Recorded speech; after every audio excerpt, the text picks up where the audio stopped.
As much as you're waiting upon God, there are so many things you're going to learn as you continue. And as we wait upon him, he says that as long as you trust me 100%, as long as you're patient, I will do it at the right time. Bwana asifiwe. Because our problem is time. Na wacha nikwambie watu wengi hapa hata tumekaa kama mapasta. Zile vitu tumeambiwa leo kwa maisha yetu ni nyingi. Ni nyingi. Na bado hazijatimia and still waiting. Bwana asifiwe. We are still waiting and we are not going to tire because God is faithful to make it happen. Bwana asifiwe. I remember when I cleared my form 4, things were difficult in our home. Everything, it was crumbling. Bwana asifiwe. We got into debt, tulikuwa mpaka tunachotwa as a family. Bwana asifiwe. And we had been brought well. Sitasema nimetoka kwa familia well up sana. But your time we were able, because we were having house help in our house. So we were not doing the house chores. Yes, we were doing at our own time when we are free or when we are not in school. Bwana asifiwe. But it came to a point where we could not afford even a house help. So, and the other of my siblings, they were all of them walikuwa shule. Bwana asifiwe. But nisa hizo ndio nimeclear form 4. So, it's obvious I became the house help. Bwana asifiwe. So I used to do the house chores. I used to do everything. And my last born brother was going to school. He was alikuwa mdogo sana, alikuwa nursery school. So I used to take him to school. And after that, because I was still born again, I knew that the situation I am in, it is not going to change easily unless I pray and I pray. Bwana asifiwe. And that is what I did. I used to escort my kid brother to school, and after that I used to come back to the house. When I'm done with my house chores, I used to sleep kwa carpet. Bwana asifiwe. And I take a lot of time to pray. Hours of praying, because I knew whatever I'm going through right now, actually it is not even my problems, but my parents' problems.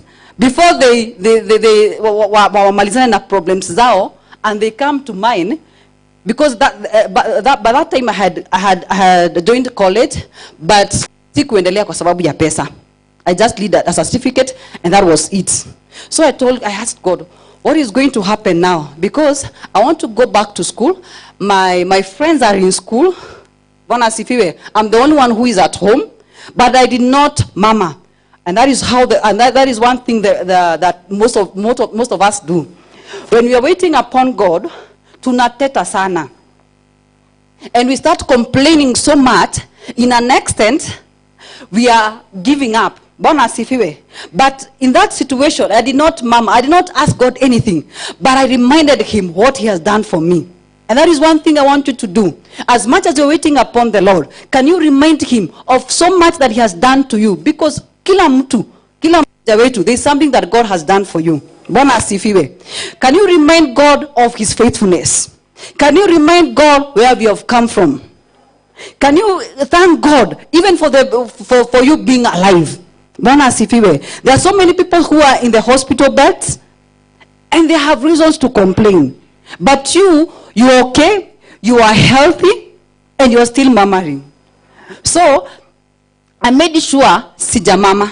I did not complain, I did not ask so many questions, but I thank God in every situation. And I thank God because by then I wanted to go back to school. But God knows, and He knows everything that is in front of me. Bwana asifiwe. So at that time, I remember we were dating with my husband. So and at the same time, I was asking for jobs because niliona siwezi rudi shule saa hizi. Things are difficult. So as I was looking for a job, and he called me, he told me, there's a place, nimesikia kazi, will you try? I said yes. I went very early in the morning, and I went for actually when I called the place, they told me actually the interview is tomorrow. So I went back and told God, please, I'm going for this interview. You know my situation. Help me. And I thank God because God did. He did not take me back to school, but I went to work. I worked for that company for 8 good years. Bwana asifiwe. And I got married, I got kids.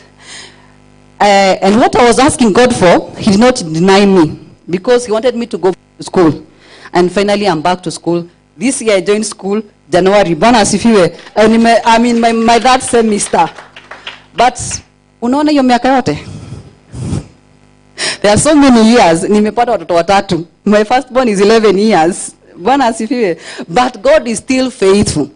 The problem problem yako hutaki kungoja. And the things you're asking God for, zingine lazima azitengeneze. And before azitengeneze, lazima atengeneze hata moyo wako. Bwana asifiwe. For you to handle them. Because some of you, whatever you're asking God for, akikupatia saa hizi, you become arrogant. You become so arrogant.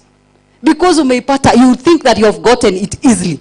Hauonangi watu unapatananga na unauliza, sasa huyu, yes, God has blessed them, but they have no character, they have no dignity, they have just nothing. The only thing they have is what God, maybe they ask God for, maybe for money, maybe for a job, maybe for an, maybe they have a position. But unfortunately, they will have to pay for it. Their downfall is coming. Why? They have hautaruka process ya Mungu, no matter what you do.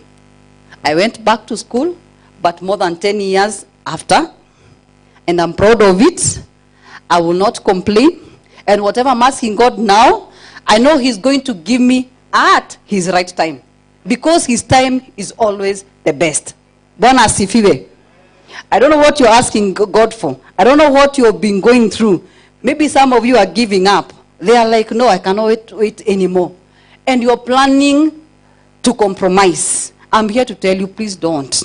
Wait upon him. He's so faithful. But he's always faithful. When you look at the story of Sarah, because some of us, when we are waiting and when we give out, when we are like, God is not doing anything, and I want this thing as fast as possible. Bwana asifiwe. We always look for ways to make it happen. The problem